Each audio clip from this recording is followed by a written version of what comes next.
Welcome to the 2024 Sedona Ascension Retreat, Accelerating Consciousness, taking place March 8th through the 10th at the beautiful Sedona Performing Arts Center. We are so excited to bring you another phenomenal Ascension Retreat featuring world-renowned speakers and best-selling authors. We have created 4 themes for next year's event: extraterrestrials, ultra-celestials, star ancestors, and quantum consciousness. This event will feature vortex journeys out into Sedona's sacred sites. Also, indoor interactive workshops. We will have 2 roundtables. One, a galactic roundtable, opened by Linda Moulton Howe, giving us the latest ET and UFO intel. Followed by well-known channelers channeling through the galactics, hosted by Ruben Langdon, host of interviews with Extra Dimensionals on Gaia TV, and Deb Giusti. On Saturday, we will feature an ultra-celestial guest panel hosted by Alan Steinfeld and I. It will feature near-death experiencers, mediums, and those who have experienced the ultra-celestial realms. On Sunday, we will feature a Native American hoop dance performed by world champion hoop dancer Moonti Sinqua. This event will feature many retail and food vendors. You won't want to miss our 2024 Sedona Ascension Retreat.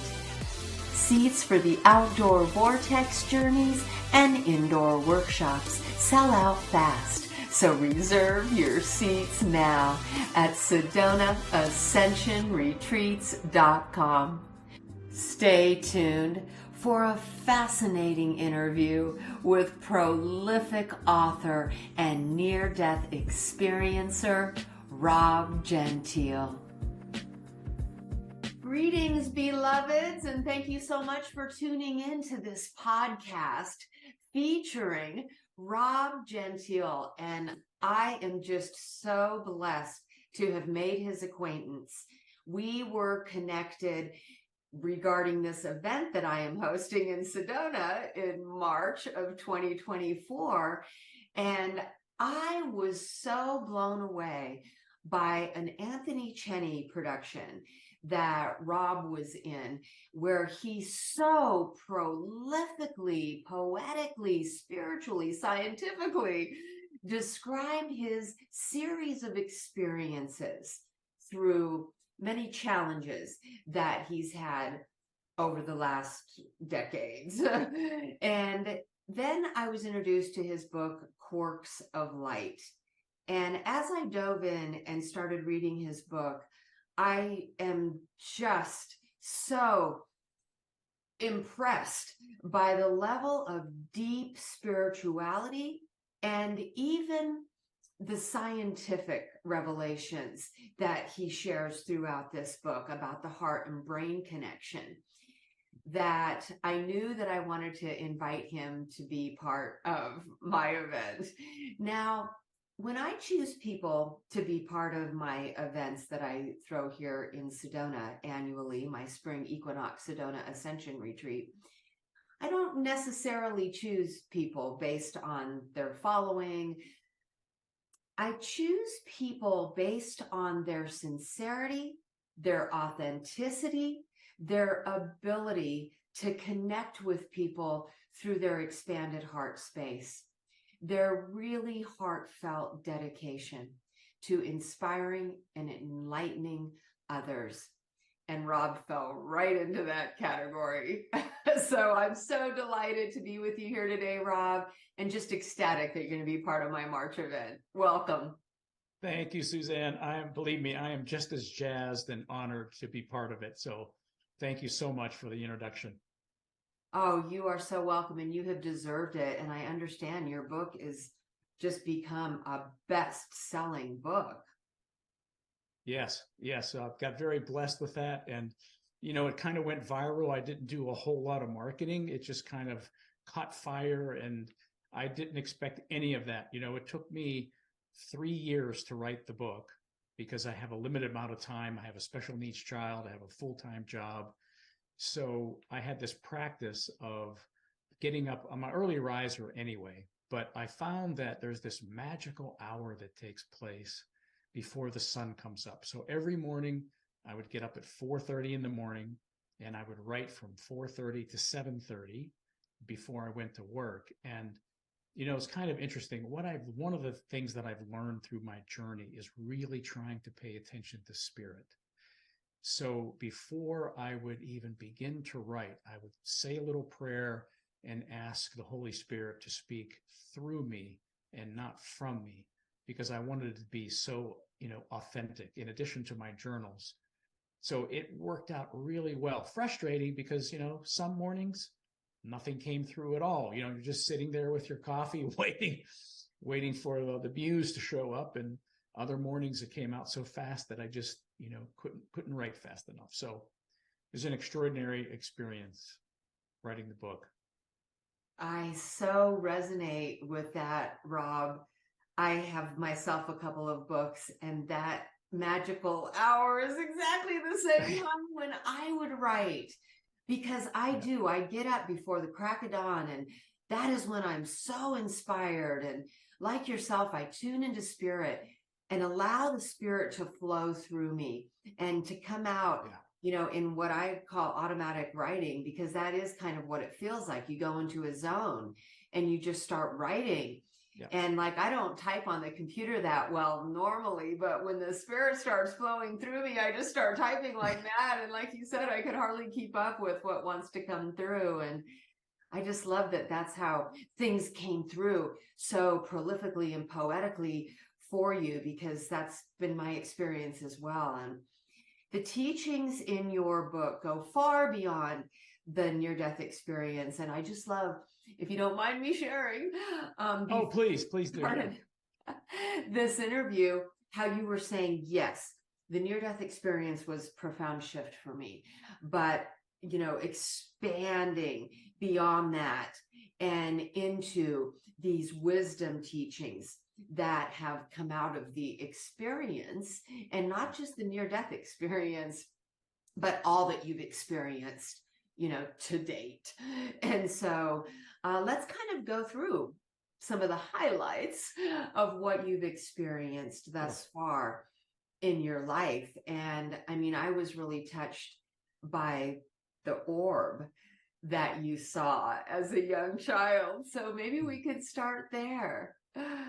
Oh, I would love to, because here, there's a great story with that, with the orb that I saw. And this is one of those things that you is right and you have to fight for, because my publisher said people are going to think you're cuckoo. Take that whole chapter out. Nobody's going to resonate with that, and it needs to go.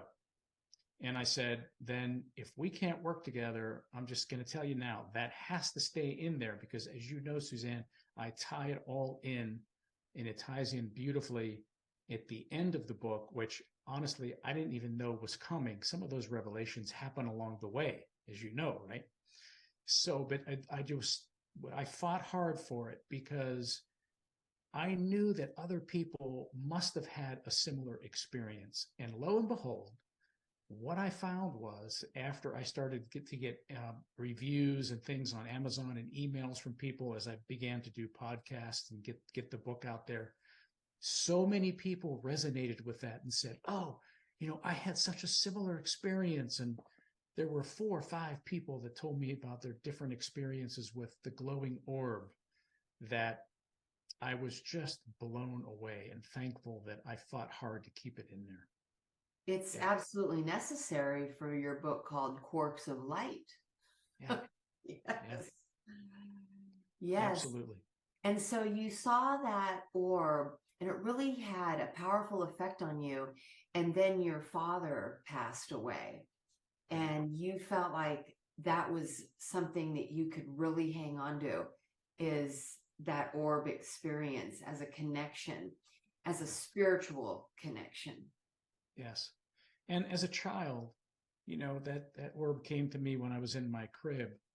And innately, I think that we know how powerful spirit is. But, sometimes life gets in the way. Most of the time, life gets in the way, and we kind of bury these things. But as you'd mentioned, as our heart expands and as we, kind of open ourselves up to these things and open our spiritual eyes and hearts. So as a child, when you think your entire identity is wrapped up in your father or your mother, and then as you grow older, you understand that, you come through your parents, but not from them. So early on as a child, when I lost my father, as difficult as that was, and believe me when I tell you, growing up without a father remained a challenge for me well into adulthood, because our family was plunged into poverty. My parents were Italian immigrants, and my father didn't believe in life insurance. And when he died, overnight, we lost all of our income. So we survived by my mother baking bread and selling it to the church. So it was I learned about adversity and the vicissitudes of life early on. And now when I look back, it's been kind of like that was my foundation. Those were the building blocks of what was yet to come to help me stay strong through all of these journeys that I've been through. Yeah. Yes, giving you that strength through adversity that has served you well your entire life. Yeah. And I just love how when we reflect upon these truly transformational experiences that at the time seem like such adversity, that later we can reflect upon them and see the deeper meaning and greater purpose for them in our lives.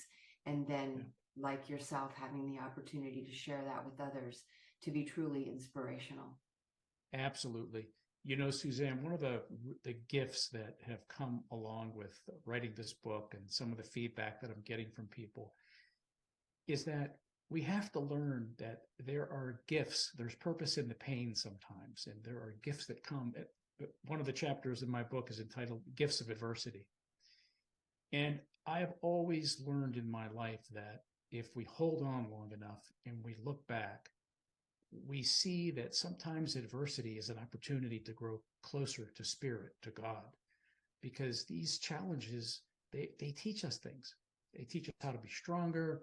They teach us about different gifts that sometimes we don't know that we have until we're really pushed in the corner, and when we're pushed in the corner and we're peeled back like an onion and we're forced to see what we're really made of, that's when the spirit really rises and we get to know our true authentic selves, and that's where the magic is, at the core of our being. Yes. Wow. So profound, just like so much of your book is profound in these realizations and revelations that you're having. Yes, as you tune into spirit in the morning to write your book, but just now in just speaking and sharing on Zoom and even presenting on stage, like these realizations and revelations are so important for humanity.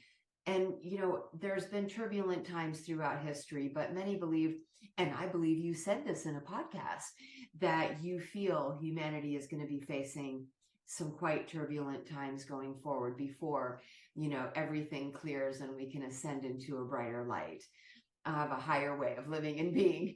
But these inspirational, empowering messages that you're sharing are so important for humanity right now. Don't you agree?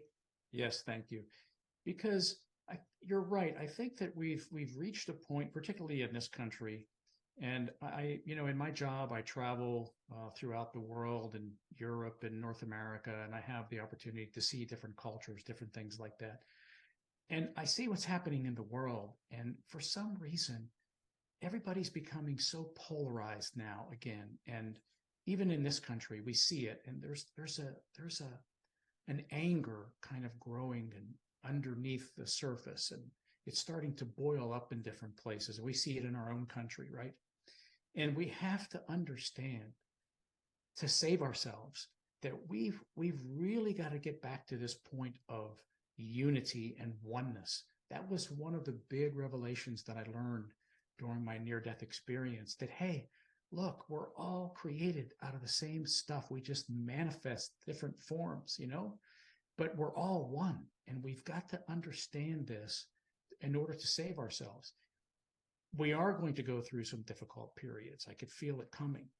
It's already underway, but it's opportunities like this to share and to get together and talk about the positive things and be optimistic about the future and find ways to connect with spirit that help, not only put these things off, but can actually change reality if we really work hard enough to stay focused on who we really are, where our identity comes from. It doesn't come from our parents.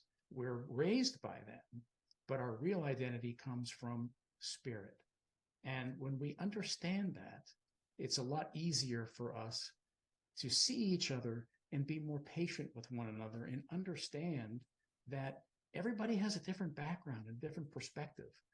We really have to realize that. And I talk about this in my book, when I had that experience with the nurses and judging only the ones that, I had negative assumptions about.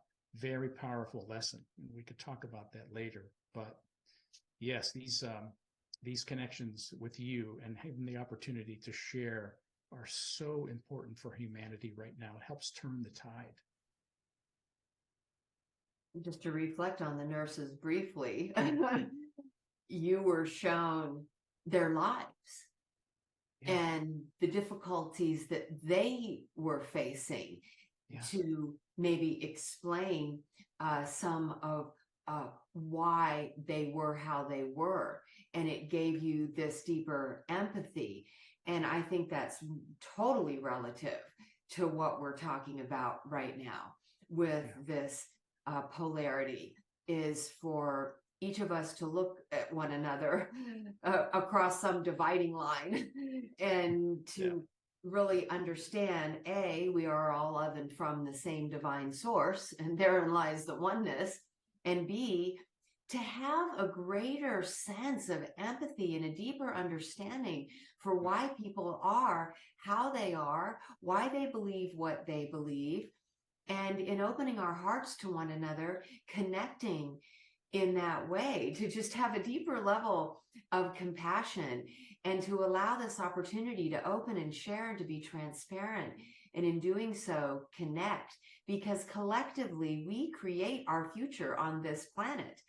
We don't have to have this perception that we are being controlled by some, group that dictates our future to us and for us, right? Like collectively, and then we talk about this in the so-called New Age, community, although I'm not sure that I like that name, because again, that creates some separation, like we're some community separate from others, sure, but just sort of this idea that we talk about how we come together to co-create a new earth that represents a higher way of living and being in unity, peace, and harmony, right? Yes. Right. And that can be the future for us all, because like I said, collectively, we are together creating our future on this planet. And so it's people like yourself coming out with these profound spiritual teachings and these very inspiring revelations about oneness, about our interconnectedness, that can really help influence that. Yeah, absolutely. Yep. Spot on. And part of the reason I have these events, I have these exactly. events Exactly. to bring people together so that this like-minded community of spiritually seeking people can together amplify this love and light. And in this amplification of this supercharged love light, we send out a powerful intention for that love light to spread around the world. And, yes, many experiments have been done, like Lynn McTaggart and her intention experiments, where she has had a group of people send out a powerful intention and seen miraculous results as as part of that directed intention toward a specific target. And our target, of course, is humanity at large.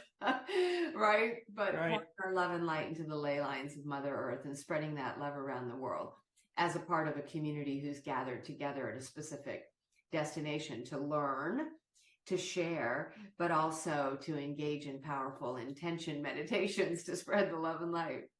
So I'm so delighted you're going to be part of that experience, Rob. Oh, And thank so, you. Yeah.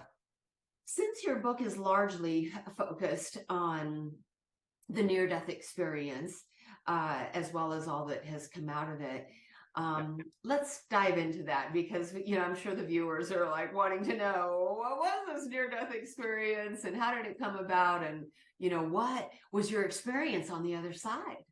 Yeah.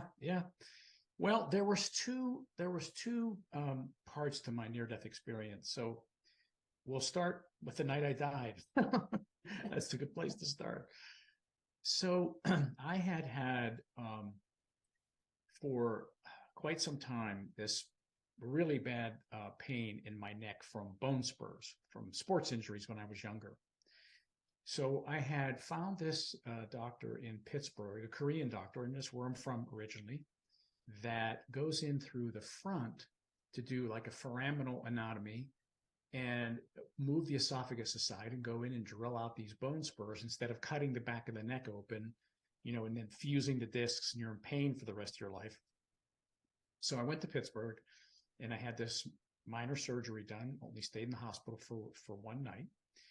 And then when I came back, evidently we know this now in hindsight, but 4 days later in my bed, I guess I threw a blood clot into my widowmaker.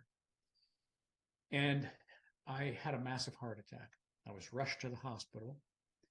When I got into the hospital, I was unconscious. I had passed out from the pain. And all this is documented in my medical records, and there was my wife and a nurse in the room. And all of a sudden, Suzanne, it was almost as if, my wife calls it a scene out of the movie The Exorcist. It was almost as if someone had grabbed me by my shirt and pulled me forward on the gurney with great strength. So there I am. The nurse tells my wife, well, he's kind of stable. We gave him some medicine. He should be okay until the cardiologist arrives. He's not in the hospital. And I sprang forward on the gurney with such great force that everybody just kind of backed up. My eyes popped wide open. I shouted out the name Frosty, and I collapsed backward and flatlined. Code blue rang out in the hospital, and in rushed a team of doctors, Dr. Patel, who's now a good friend of mine, beautiful little Indian woman. And before my wife was taken out of the room, my wife turns to Dr. Patel and says, "You have to save my husband. We have a special needs child. She can't make it without him, and I cannot do this alone."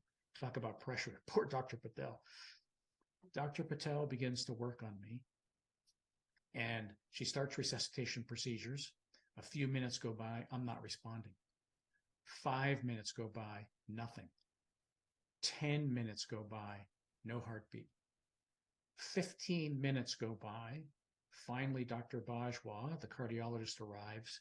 He does an emergency catheterization through my thigh, finds the blockage in my widowmaker, inserts 2 stents, but it's too late. My organs are shutting down. 20 minutes go by. Finally, blood starts to flow, but I'm in cardiogenic shock and respiratory failure. Dr. Carson arrives, another doctor, intubates me, and I'm on the vent, and I fall into a 4-day coma.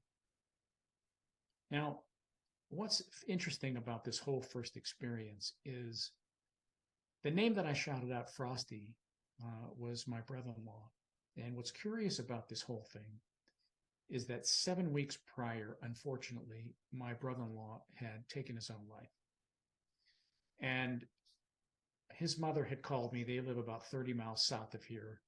And she had called me and she said, this was like 5:30 in the morning. Can you please come down to the house? And they'd already called the ambulance. And can you go up into Frosty's bedroom to see if you can find a journal or something that would give us some kind of idea as to why he did this? So, Suzanne, I went up into that room 7 times and picked through a rather gruesome scene, but I found a journal and I'd given it to the family. So, on the 4th day coming out of coma, my wife came into the room and she said I was talking like a child with this high pitched voice. I said, Melanie, you have to believe me. You have to believe me. It was Frosty. He came to me. And she said, oh my God, Rob, it makes total sense. And I said, what are you talking about? She said, right before you flatlined, you sprang forward on the gurney, you shouted out his name, and that's when you collapsed. And she said, tell me exactly what did Frosty say to you? And Frosty said to me, I've made a big mess out of things, and you have to go back and help clean things up.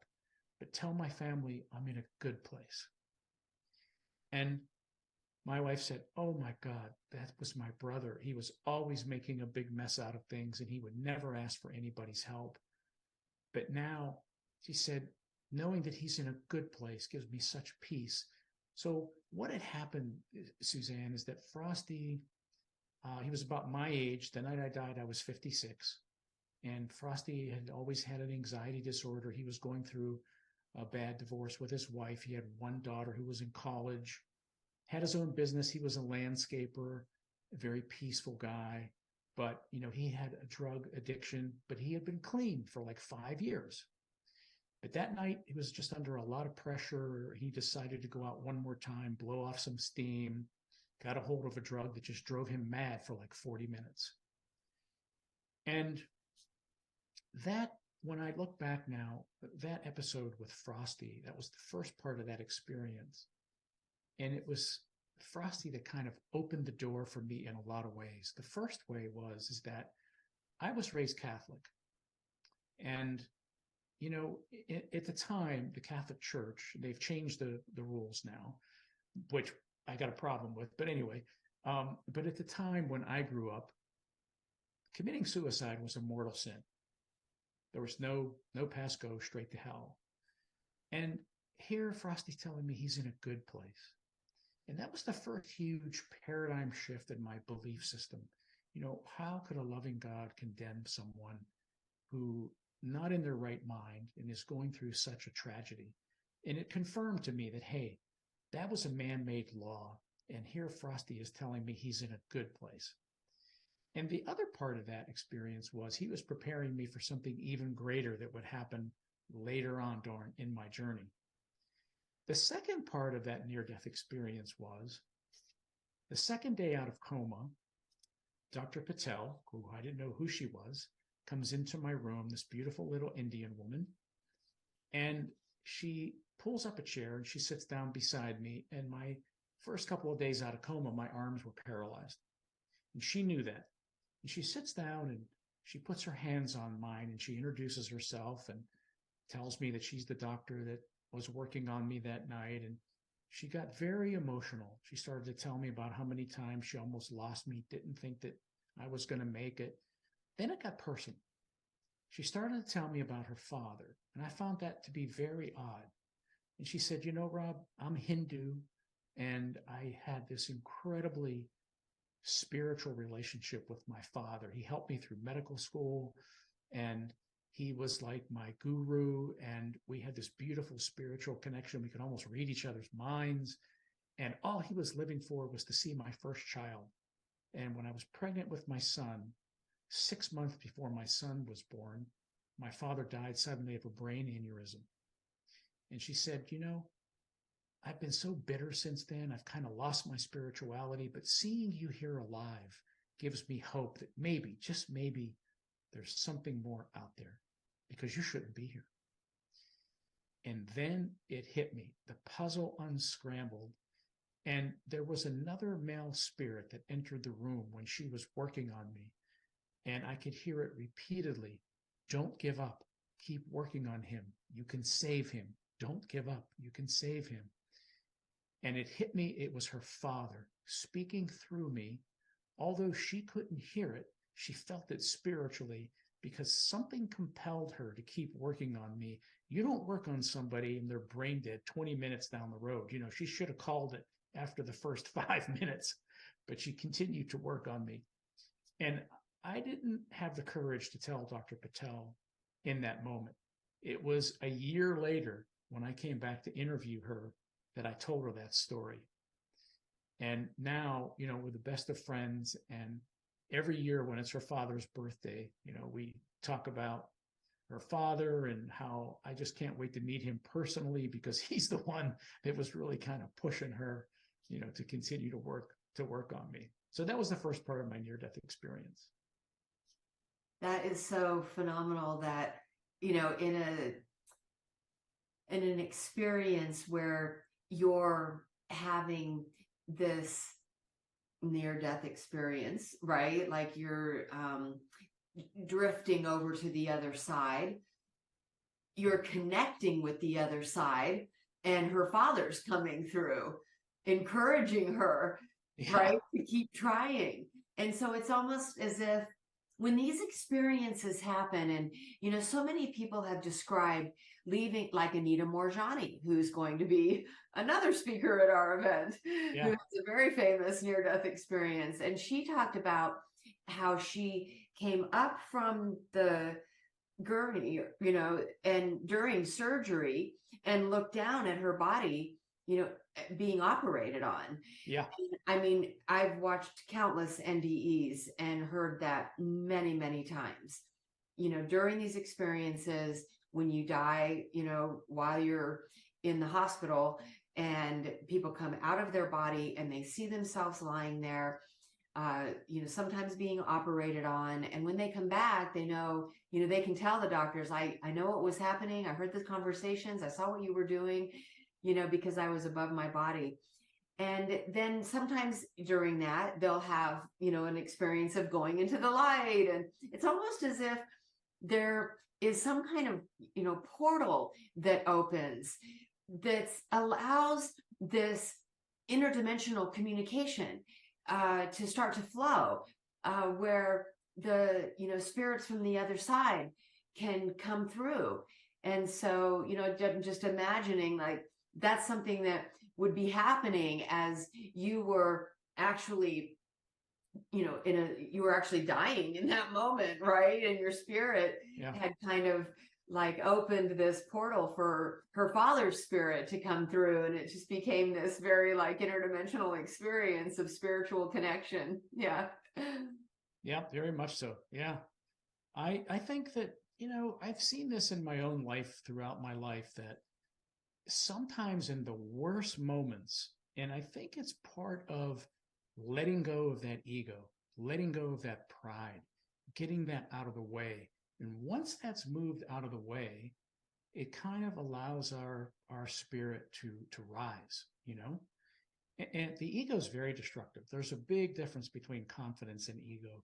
Ego is an incredibly destructive force that we have to always keep in check, because it can really just take hold of our lives, and it keeps us from greatness, So speaking of seeing your body, so the second part of my near-death experience was, obviously when I came out of coma, my heart was completely destroyed.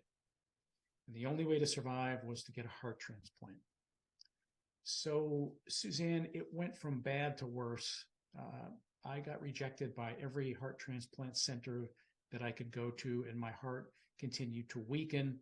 They put me in a defibrillator vest where I had a battery pack over my right shoulder, and every time my heart would go out, I'd be shocked back to life. As my heart weakened even further, they put a port in my chest, dripping this medicine called milrinone, which is like STP for the heart. It squeezes the heart, but it wears it out very quickly, so the clock is ticking. So 3 months went by. I've got another battery pack on my left shoulder. I'm walking around like this cyborg creature from, a science fiction movie. And in a moment of like miraculous intervention, my employer based in Chicago pulls some favors and gets me admitted to the University of Chicago of Medicine, where I would undergo transplant evaluation testing. So there's a lot of medical conditions that preclude you from getting a transplant because hearts are in short supply. So I get to Chicago.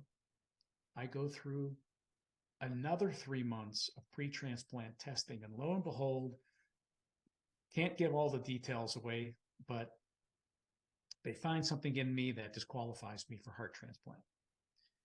Now, I weigh about 174 pounds. I had wizened down to about 132 pounds. I had made medical history with an experimental heart pump that they installed in me that was to keep me alive as a bridge until my donor heart arrived. But somehow I reacted to it. I spiked a high fever for weeks on end. They thought I had a blood infection. I went through IV antibiotic therapy. Nobody could figure it out. Then I got pneumonia in my right lung. I was impaled with a drainage tube. And I couldn't get out of the bed. So my body just continued to shrink up. They came to me and they said, look, Rob, you can't get a heart.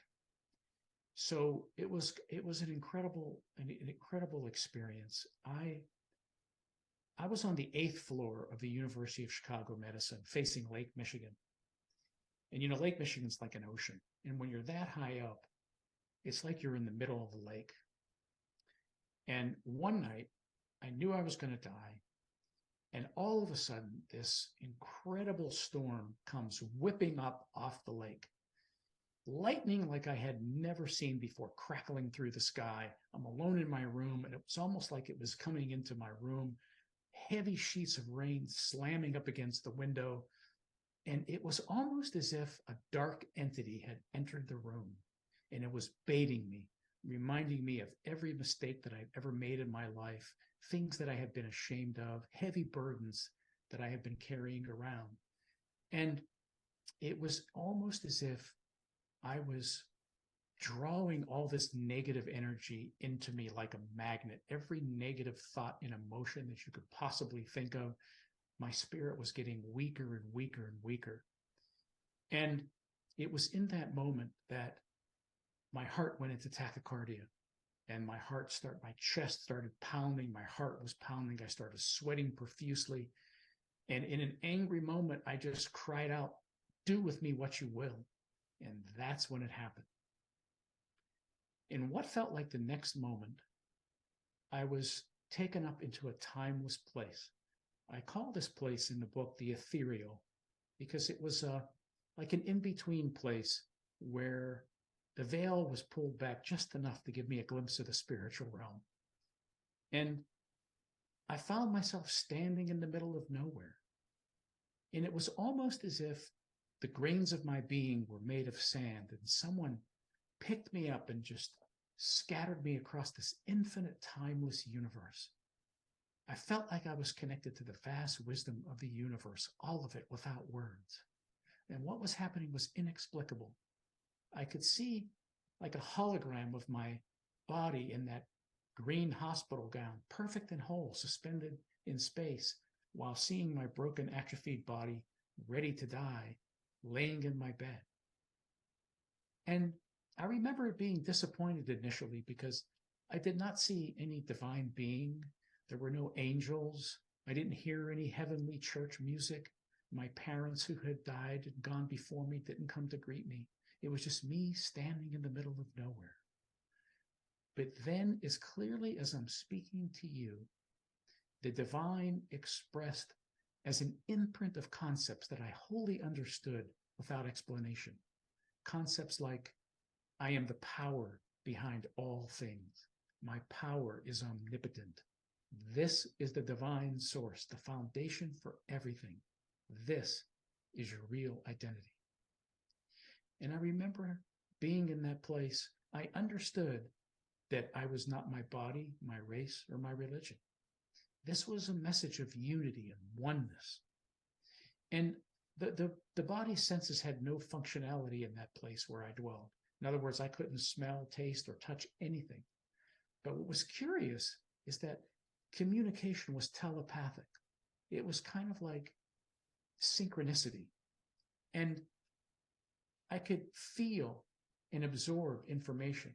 It was almost like if I wanted to know the answer to any question, all I had to do was observe. And it was there that I understood, and it was shown to me that the divine expresses and experiences life through us, through all creation. And there was a universal, unspoken language that all of creation could understand. And it was shown to me that that language was love. And that was the first part of my experience. And then the most incredible thing happened. I saw and became part of this gigantic web made of twinkling lights that seemed to stretch into infinity. And the best way to explain what this web was is that it looked like it was made of trillions and trillions of neurons. We all know what a neuron looks like from science class. You know, it has a nucleus and tentacles and dendrites, and they're woven together. And it was like this beautiful tapestry made of trillions of neurons that just seemed to hang on the ceiling of the universe and extend it into infinity. And I was shown that each neuron represented a life.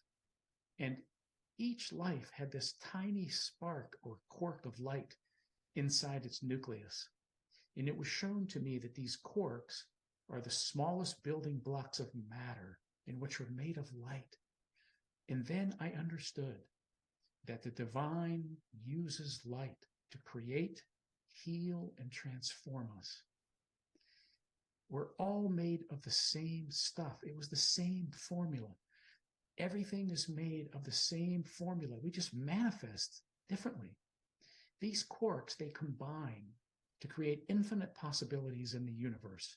They could become a tree, a dog, a person, or a planet. And while I was part of this web connected to everything, I knew in that place that if I hurt myself, I hurt everything connected to me. But if I loved, the light would spread. And if that wasn't extraordinary enough, while I was there, here comes my daughter Maria. My daughter Maria came out of that web, and there she was, standing there, perfect and whole. You know, in this temporal world, my daughter Maria is severely handicapped without language. But there, she was perfect.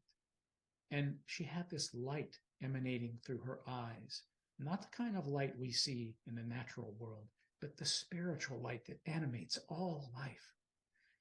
And we had a conversation in that unspoken language of the ethereal. And I looked at her and I said, Maria, I've never heard your voice. I've never heard you say, I love you, Daddy. I said, your mother and I, we've taken you everywhere to try to find a cure, to ease your suffering. I said, please just tell me what it is that we can do for you. And she said 3 words that transformed my life. She said, just love me. And when she said, just love me, I cried out into that vast expanse that I never wanted to leave this place. And when I heard my own voice echo back at me, I found myself back in my hospital bed. And that was the end of my experience.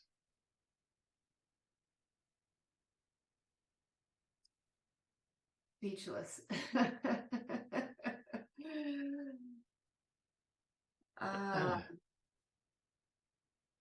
And isn't that just true for everyone? Doesn't everyone just want to experience love and to have others love them regardless of who and how they are? And I know you've said multiple times, you know, we are spiritual beings having a physical experience, and that's the divine spark within us. And that's that spark that you saw in that infinite neural network of the one great mind. Yes. At the core of our being, that's all we really want, is to be loved. And, you know, I think that the vicissitudes of life, the things that drag us into the darkness, addictions, whatever addictions that they are, right? Alcohol, drugs, sexual addictions, whatever these addictions are, they're all in search of love. That's what it is. It's, you know, there's purpose in the pain. And unfortunately, we have to try to step back and uncover really what is at the heart of these addictions. And that's what it is. And, you know, when I had that experience of seeing those nurses that I made negative assumptions about, and their lives were going backwards in a regression of events. And then every time there was a watershed event that was abuse or circumstances out of their control or bad personal choices. Some of these things, it kind of like the movie stopped for a millisecond to give me a picture. It was painting a portrait of why those people were who they were and why they became that way. Now, here's the slippery slope where we have to, draw a line in the sand. I'm not saying that we shouldn't hold people accountable for their actions, particularly when people do terrible things. That's not what I'm saying at all. But I'm saying that, in the main, people that have these experiences and who are bitter or whatever it is that they're going through, we have to try to have a little bit more empathy for them and a deeper understanding of what it is that they've gone through, because sooner or later it comes out. Sadly, most people let these things out on their deathbed. They ask for forgiveness. They finally tell, what's the thorn in their side that's been there all their lives and why they've been who they are. And, my hope for people is that they get it out now and figure it out now so they can live a more rich and fulfilling and spiritual life. Let's face it and deal with it head on. And that's part of why I decided to write my book. It took me 3 years and made those sacrifices and have the honor of speaking to people like you who are dedicated to getting the message out there, so we can rise together, like you said, with good intentions. So that's what it's all about, Suzanne. When I awoke on my journey, one of my goals was to discover the deeper meaning and greater purpose of life and all that is within it and all the experiences that we have and all of the people and right, all the places. Yeah. And as I have progressed on my spiritual path over the decades, I still continue to try and rise above experiences, interactions, everything that's unfolding, to really try and see the deeper meaning and greater purpose of it. And in doing so, you develop so much empathy for what is happening, and you develop a greater understanding for why it's happening. And I really appreciate your what you wrote in your book about adversity and how it can teach us such valuable lessons. Because one of the biggest questions that arise for people is, why the suffering? Why the suffering? Your daughter, Maria, children who are in hospitals around the world. Why the suffering in war-torn countries? Why the criminal behavior for all the people who are in jails around the world? It's like, when you really step back and you try to obtain a bigger picture where you are trying to understand the deeper meaning and purpose behind it all, it is revealed to you. Yes. For instance, if we consider the criminal behavior for one, you're going to laugh, but one of the series that I like to tune into sometimes is Unsolved Mysteries. Okay, yeah. Because, for one, Unsolved Mysteries has done an incredible job of connecting lost loves. I'm always so inspired by that. People are searching for their entire lives, and in one episode of Unsolved Mysteries, they're connected. But what I have seen is how, say there is a tragic event and there is some criminal involved, who's seemingly abused somebody or caused pain and suffering to somebody. And like you said, everybody needs to take accountability for their actions.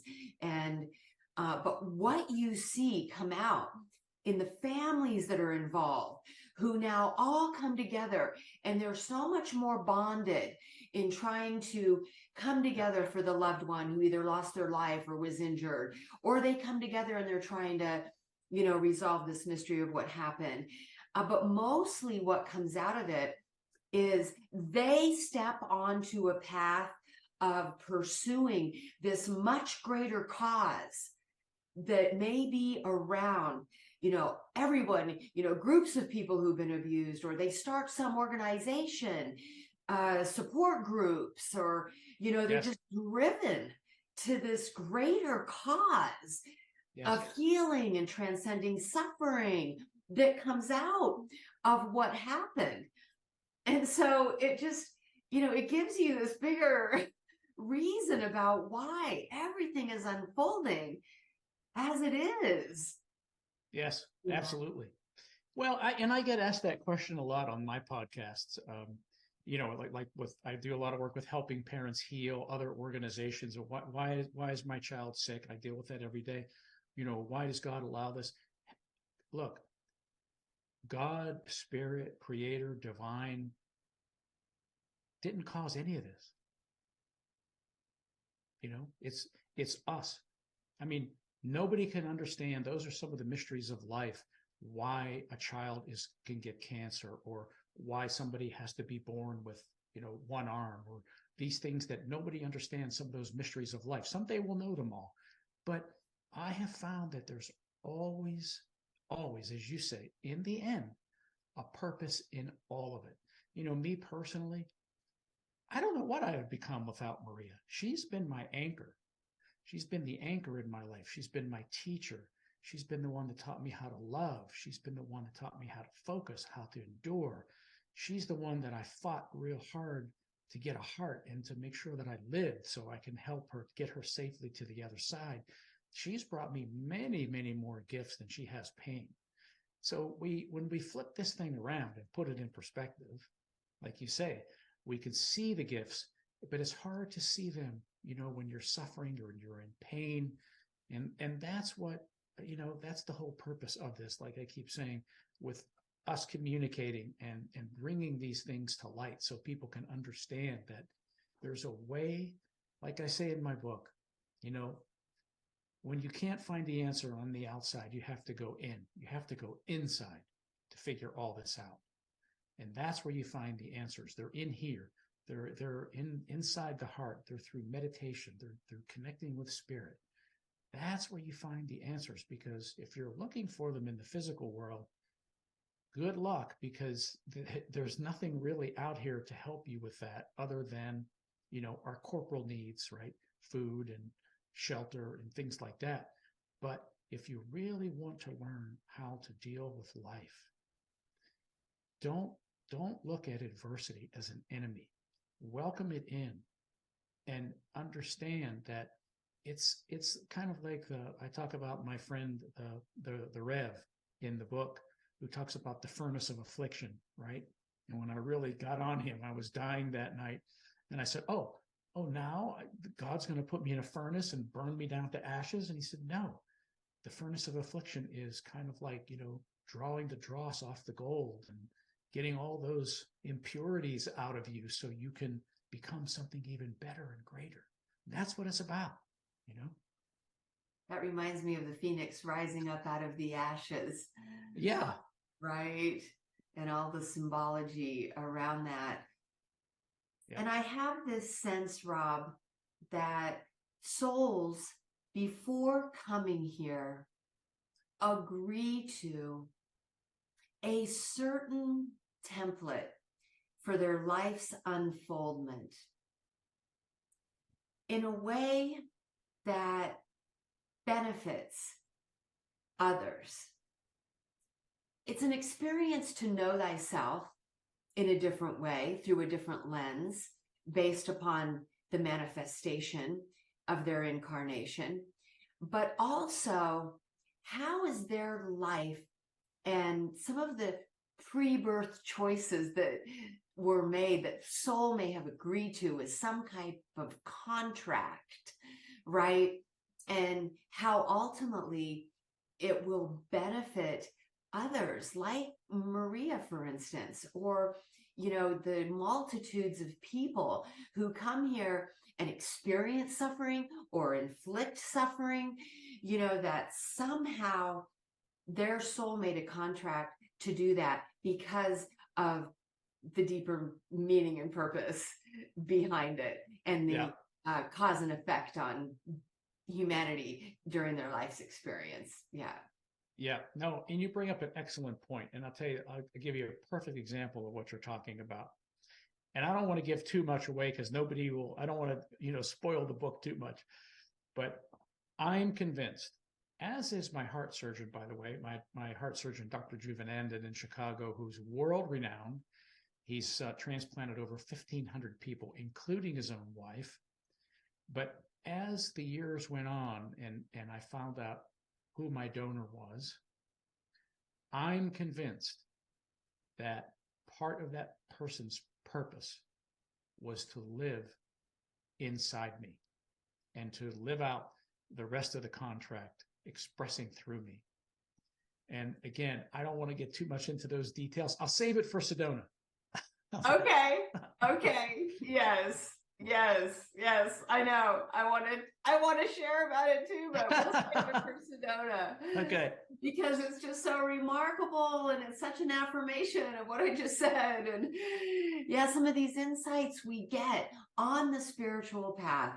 I've been dedicated to the spiritual path for decades, and it's just brought so much beauty and grace and symmetry into my life and made me understand divine synchronicity and who we are as one God with many faces, and how the divine is living and experiencing through us, as us, and the divine is within all living things and beings.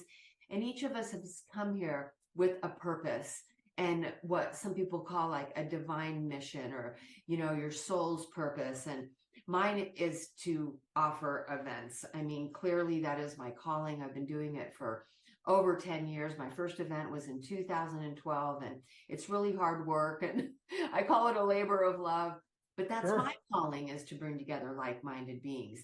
Now you're discovering maybe what would be your true calling, right? To share your near-death experience, but to write, this extraordinary book, which, I mean, I just have to say, these little quirks throughout, you can see I've circled this, I've dog-eared, I've got many dog-eared pages, writings out of your journal. I mean, all of these incredibly beautiful little quips that you have in there. I mean, it's all just so phenomenal, and I'm just so pleased that it's become a #1 bestseller. I just inspire everybody to read this book, because regardless of where you're at on your spiritual path, if you're not even feeling like you're really on one, or maybe you're new, or maybe you're advanced, it doesn't matter. You will learn from this book many valuable, profound, powerful teachings that will impact your life in a really positive way. And beyond the book, you're expanding into now speaking on stages. And you just had a really incredible experience with an event put on by the Women of Wellness, I think, or Women. Yeah, Women Optimizing Wellness. Women Optimizing Wellness. I know it's called WOW. I wanted to get the acronym right. Yeah. Oh, it was just phenomenal event last night. Yeah, it was just fantastic. I was able to, after all these years, honor the 3 doctors who saved my life that night. And it was just a marvelous, marvelous event. Very well attended. Everyone, all the big wigs from the hospital were there. So I hope all those doctors get nice raises. Yes. Well, I mean, the stories you share about Dr. Patel and the others are just so heartwarming. And, I've always had a great deal of respect for the doctors and nurses. I myself have been in the hospital quite a bit. I've had multiple surgeries, and just the nurses who would come and sit by the bedside, and the doctors who would come in every morning with some kind of update. And, I just have so much respect for, those in the medical field who have dedicated their lives to healing and saving people. Yeah, absolutely. Absolutely. Yes. Well, do join us for our Sedona Ascension Retreat. We have other near-death experiencers like Anita Morjani. Suzanne Giesman is an incredible medium and mystic who's actually interviewed Rob. And just a couple days ago, I brought in Mark Anthony, who is known as the psychic lawyer, but he's now dedicated his life to being a psychic intuitive.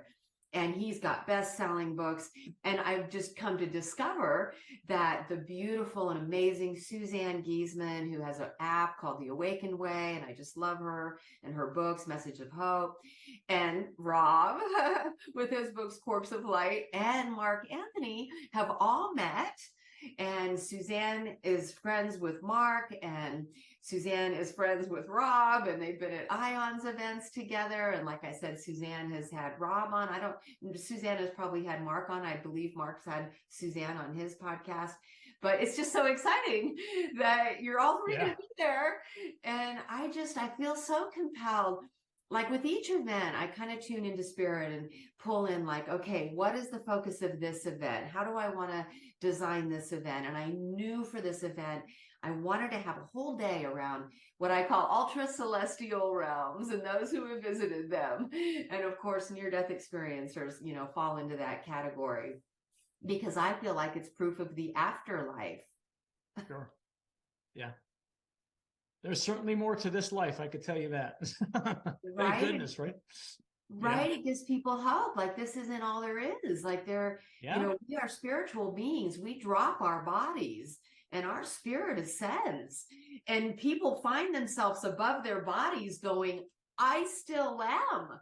I still am. I am still me in this consciousness orb of what my spirit is as I look down at my physical body, right?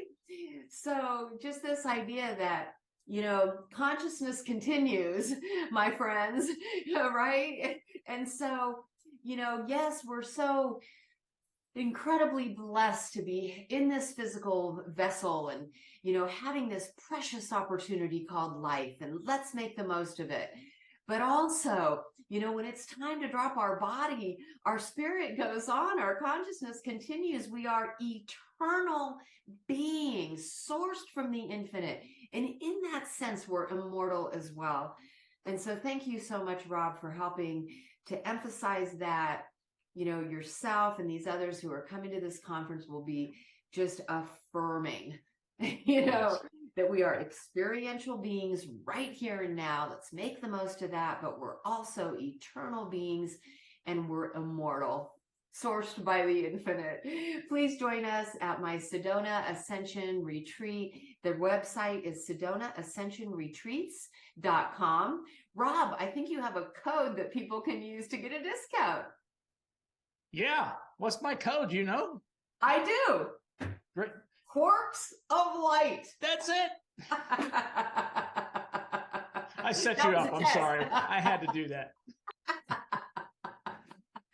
Yes, that's easy to remember. So when you go to SedonaAscensionRetreats.com and purchase your tickets, when you're checking out, it's going to ask for your coupon code. Put in Corpse of Light. Yes. And Rob, tell us what your website is and where people can find you. Oh, absolutely. It's simple. It's Rob A. Gentile, GENTILE.com, RobAGentile.com.